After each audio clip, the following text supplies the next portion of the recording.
ही अगला प्रश्न किया। भगवान क्या प्रश्न किए? भूतागमन कारणम। आ तो गई हो, स्वागत है, पर आने का कारण क्या है? गोपियां मुंह लटका करके खड़ी हो गई कि बंसी बजाकर निमंत्रण इन्होंने दिया, अब यही पूछ रहे हैं कि आने का कारण क्या है। एक बात बताओ, आपको अगर कोई बुलाए और आप उसके घर जाओ, फिर वही व्यक्ति आपका पहले स्वागत करे कि आओ, फिर कह दे कि आने का कारण क्या है, क्यों आए हो, कैसा लगेगा मन में? बुरा लगेगा ना? उस समय ऐसा लगेगा कि जैसे हम कोई अपने मन से आए हैं, जबरदस्ती आ गए क्या इसके पास, ऐसे ही लगेगा ना। गोपियां भी अपना मुंह लटका करके खड़ी हो गई। गोपियां बेचारी क्या उत्तर दें, मौन खड़ी हैं। आज भगवान इनके हृदयगत प्रेम को प्रकट करवाना चाह रहे हैं।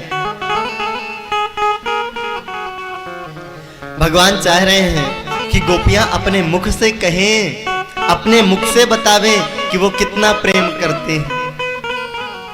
और कोई भी व्यक्ति अगर किसी से प्रेम करता है तो कहने की हिम्मत नहीं होती है, सामने से तो कहने की हिम्मत कभी नहीं पड़ती, यदि वास्तविक प्रेम है तो। अब गोपियां भी कैसे कहें? गोपियां शांत खड़ी हैं। भगवान आज पीछे पड़े हैं कि आज इनके ही मुंह से कहलवा कर रहूंगा। भगवान बोले, अच्छा मैं समझ गया तुम लोग क्यों आई हो, शरद पूर्णिमा की रात्रि देखने आई हो। तो देखो, जंगल है, वन है, यहाँ बड़े बड़े हिंसक जानवर रहते हैं, तो इससे पहले कि बंदर भालू तुम लोगों को खा जाएं कि घर लौट जाओ। गोपियों ने सिर हिला दिया, नाना प्रभु, आज कोई पहली बार शरद पूर्णिमा थोड़ी देख रही हूं, हम शरद पूर्णिमा की रात्रि देखने नहीं आए। भगवान कहते हैं, देखो अच्छी बात है, देखना चाहिए, लेकिन सावधानी से। गोपियों ने कहा, महाराज हम देखने ही नहीं आए। तो अच्छा, तो फिर हमें ऐसा लगता है कि अपने अपने पति देव से झगड़ा करके आई होगी। गोपियों ने सिर हिला दिया, नहीं नहीं, हमने अपने पति देव से झगड़ा भी नहीं किया। भगवान कहते हैं, देखो कोई बात नहीं, मत बताओ, लेकिन एक स्त्री का सर्वस्व उसका पति होता है, होता रहता है थोड़ा बहुत झगड़ा। गोपियों ने कहा कि नहीं, हम झगड़ा नहीं किए। जैसे यहीं पर किसी से पूछ लो अभी कि आप लोग अपने पति से झगड़ा करते हो, कोई नहीं कहेगा कि हाँ महाराज, कोई नहीं करता ना, सब सेवा करती होंगी। लेकिन ये तो उनके पति देव से पूछो तब पता चलेगा। जैसे हमारे कैमरा वाले भैया हैं, इनको अगर कथा के बाद कह दूं भैया भोजन कर लो साथ में, भैया मुस्कुरा देते हैं कि गुरुजी अभी उधर भोजन करना पड़ेगा। आप कह रहे हैं तो एक रोटी खा लूंगा, लेकिन वहां नहीं खाऊंगा तो दिक्कत हो जाएगी। तो ये बात तो केवल पति देव से पूछा जाए कि क्यों आपकी सेवा होती है कि कुटाई होती है, तो पति देव बताएंगे। अच्छा ये बताइए, कौन कौन अपने पति देव की सेवा करता है? अच्छा, ना पिटाई होती है ना सेवा होती है, कुछ नहीं। अच्छा, एक माता जी इशारा कर रहे हैं कि सब लोग उठा लो हाथ, लेकिन ये मत भूलिएगा कि आप लोगों में से कुछ लोगों के पतिदेव यहाँ बैठे होंगे। अब यहाँ तो केवल वही हाथ उठाएंगे जिनके पतिदेव यहाँ पर उपस्थित नहीं होंगे। वो हाथ उठाएंगे कि महाराज हमारे तो पतिदेव हैं नहीं, हम तो हाथ उठा रहे हैं कि हम सेवा कर रहे हैं। बोले प्रेम से राधे राधे।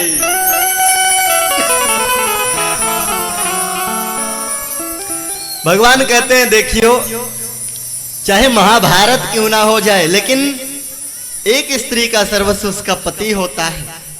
थोड़ी देर गुस्सा रहना, फिर बातचीत कर लेना, जाओ घर जाओ। गोपियों ने कहा नहीं महाराज, हम लड़ाई भी करके नहीं आए।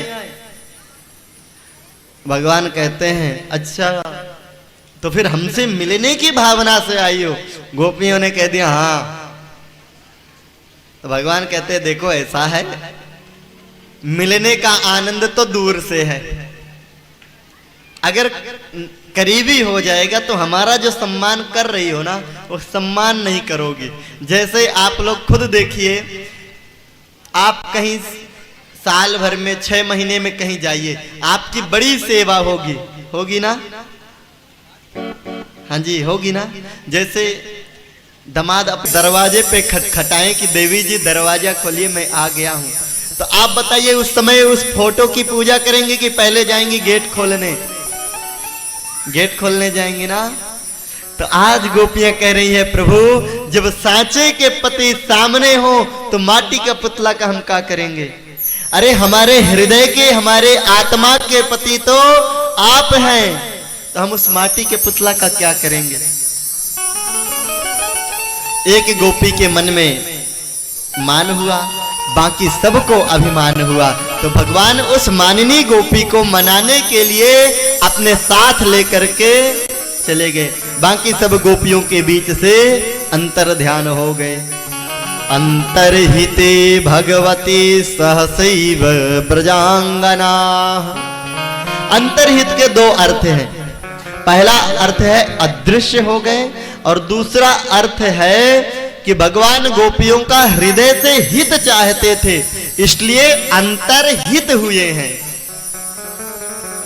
अंतर से हित चाहते हैं, अंतरात्मा से हित चाहते हैं, इसलिए अंतर्हित हो गए। अंतः में हित छुपा है, जिनका ऐसे हरि अंतर्हित हो गए। गोपियां भगवान को खोजने लगी, कुछ आगे बढ़े, खूब हरियाली दिखी। एक बोली सखी निश्चित कन्हैया यहीं छुपे हैं, देखो ये पृथ्वी कितनी रोमांचकंटकित हो रही है। अरे ये पृथ्वी की रोम रोम खड़ी है, अर्थात इसका शरीर पुलकित हो रहा है।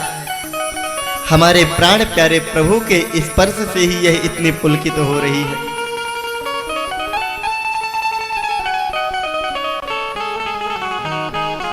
दूसरा कोई कारण नहीं हो सकता है। अरे बहन पृथ्वी तू बोल, कहां छुपा रखे हैं?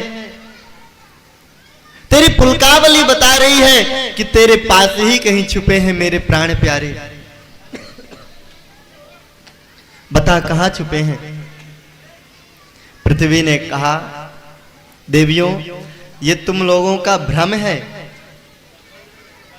ये जो तुम हरियाली देख रही हो, ये तो तुम्हारे कृष्ण के जन्म से पहले की है। गोपियां बोली नहीं नहीं, यह हम मानने को तैयार नहीं।